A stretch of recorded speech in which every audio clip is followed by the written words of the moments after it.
Olá, leitores, bem-vindos ao canal Leitura Lise. Vejam só, cá estou eu novamente para um vídeo resenha aqui nesse canal. Falei para vocês que eu queria postar com mais frequência e seguimos assim, tá dando certo. Então vamos para cima, vamos continuar movimentando aqui esse nosso humilde espaço, falando do que a gente ama, que é literatura e literatura de boa qualidade. Hoje eu quero conversar com vocês sobre um livro que eu li também recentemente, eu li no finalzinho assim de janeiro, né, do mês passado, que é o Estela Sem Deus, do Jefferson Tenório.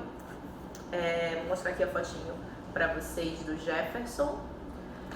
Esse livro aqui ele foi publicado pela primeira vez em 2018, mas o Jefferson Tenório ele ficou mais famoso por um outro livro dele, que foi publicado em 2020, que é O Avesso da Pele. E com O Avesso da Pele, ele ganhou o Prêmio Jabuti de 2021, mas eu nunca li O Avesso da Pele, porém já quero muito ler. Eu comecei a ler o autor por Estela Sem Deus e devido a ter gostado tanto dessa leitura, quero muito ler O Avesso da Pele. Gente, eu marquei bastante coisa aqui nesse livro, principalmente passagens em que as frases são tão incríveis, impactantes e bem construídas que dá vontade de fazer tatuagem dessas frases, de fato. É um texto muito bonito. Jefferson Tenório tem uma escrita super bela, ao mesmo tempo que ela é sensível, ela é forte. E esse livro ele vai tratar de um tema também bastante sensível e polêmico. O que vai narrar, o que vai tratar Estela Sem Deus? Bom, a gente tem a protagonista, que é a Estela, que é uma jovem adolescente negra, pobre, e a trajetória dessa menina até determinado ponto da vida dela.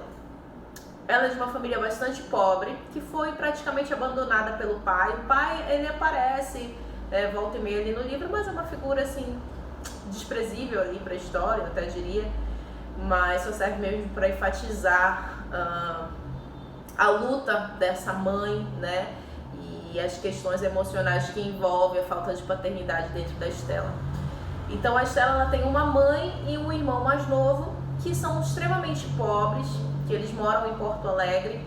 A desigualdade em que eles vivem, né, a desigualdade social retratada aqui de uma maneira bastante forte também, é tamanha que eles têm que morar em casas de vizinhos, em casas de amigos, e são casas assim que são já de pessoas que são pobres, que têm vários conflitos e problemas familiares internos e acabam, né, por empatia, abrigando essa família, Estela, sua mãe e seu irmão.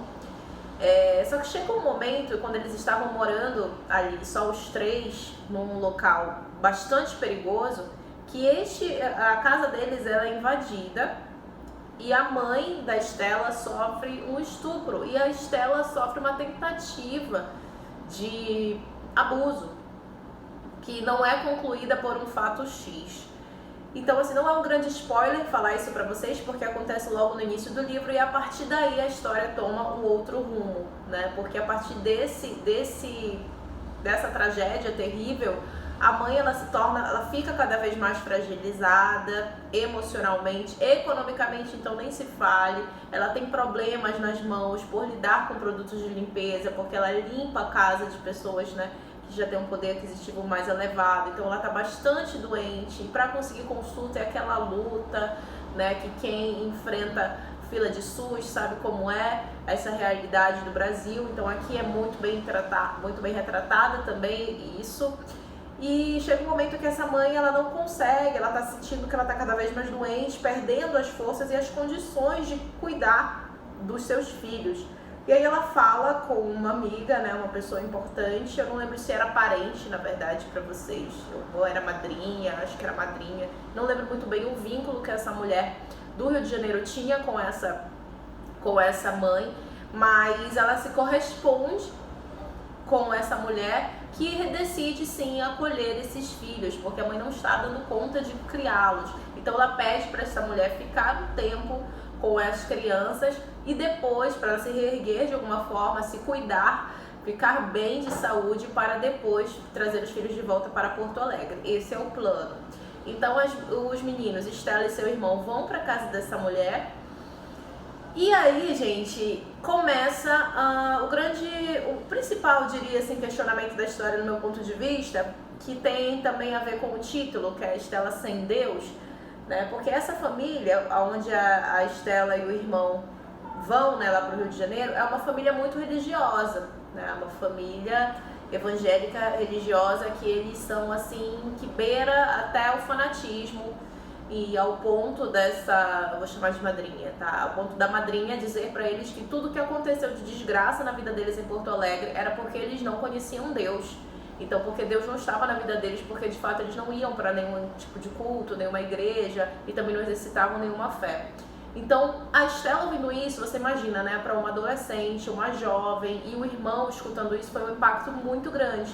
Então, ela começou a se apegar cada vez mais na igreja, ela passou a orar muito, e aqui o livro ele é contado sobre a perspectiva da Estela, só que ao mesmo tempo ela começou a desenvolver o seu lado da biologia, de fato, né, os seus instintos, assim, seus desejos sexuais, por exemplo, né? Ela começou a desenvolver como uma mulher, né? Ela menstruou, então ela começou a ter um namoradinho que era também ali da igreja.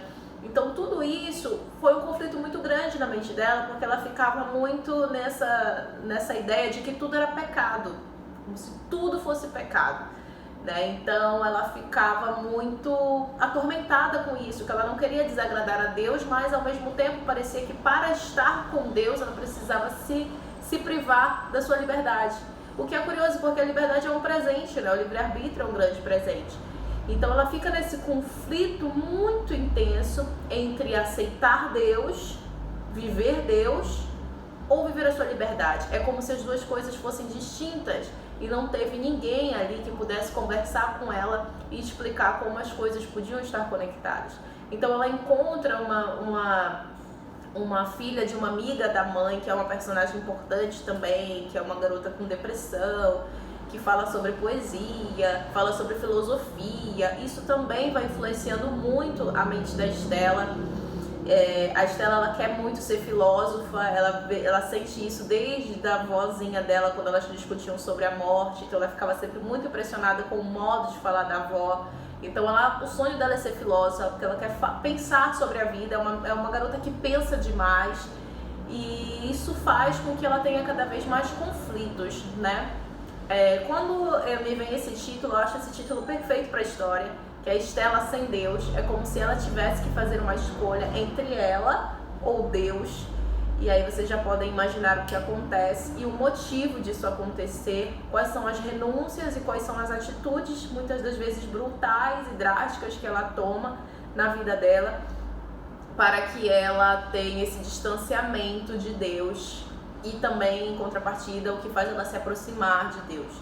Então, assim, é um livro incrível, que vai abordar de uma maneira muito, muito inteligente esse conflito de uma menina, né? Porque de fato são questões muito pesadas, né? A maioria dos seres humanos já teve algum momento a sua fé questionada, né? Mas quando você tem uma fé questionada num ambiente de extremos, ou é totalmente sem Deus, ou é totalmente com um Deus que beira o fanatismo, e para isso você priva de outras coisas como se tudo fosse pecado, é um extremismo muito grande. Então, como ela encontra o equilíbrio meio termo sem ter uma pessoa certa a quem orientá-la, né? O irmão, ele já vai para um outro caminho totalmente distinto dela, o que deixa claro também que cada ser humano é único, né? Cada pessoa, apesar da mesma criação, se desenvolve de maneira diferente. Eu achei incrível esse detalhe também. O livro ele vai contar basicamente a trajetória de amadurecimento da Estela, envolvendo temas muito sensíveis como a fé, e como maternidade, como desejos, como a sexualidade, né, de uma menina em amadurecimento em condições precárias, com uma família desestruturada e com uma mãe muito guerreira, mas que também, como ele faz como é que eu posso falar, gente, uma relação aqui que eu achei tão linda. Tem uma passagem que ela fala que ela não sabe o que era Deus, mas porque Deus permitiu que isso acontecesse no estupro da minha mãe. E aí ela percebe que, muito depois, ela percebeu que Deus era a mãe dela, guardando a porta da casa com uma faca, segurando as lágrimas para que os homens não voltassem para atacar os filhos. Então, para ela, aquilo era Deus, a cena da mãe. Eu achei isso lindo, né? E o livro ele é cheio de passagens assim, belíssimas, e de conflitos internos sensacionais e grandiosos, da transformação de uma menina, né, no seu processo de amadurecimento. E tem um final assim também arrebatador. Eu achei um livro incrível, que também vai ter um fundo político muito importante, se passa na época da candidatura do Collor, então um plano político também bastante interessante, implica muito impacto aqui nessa história.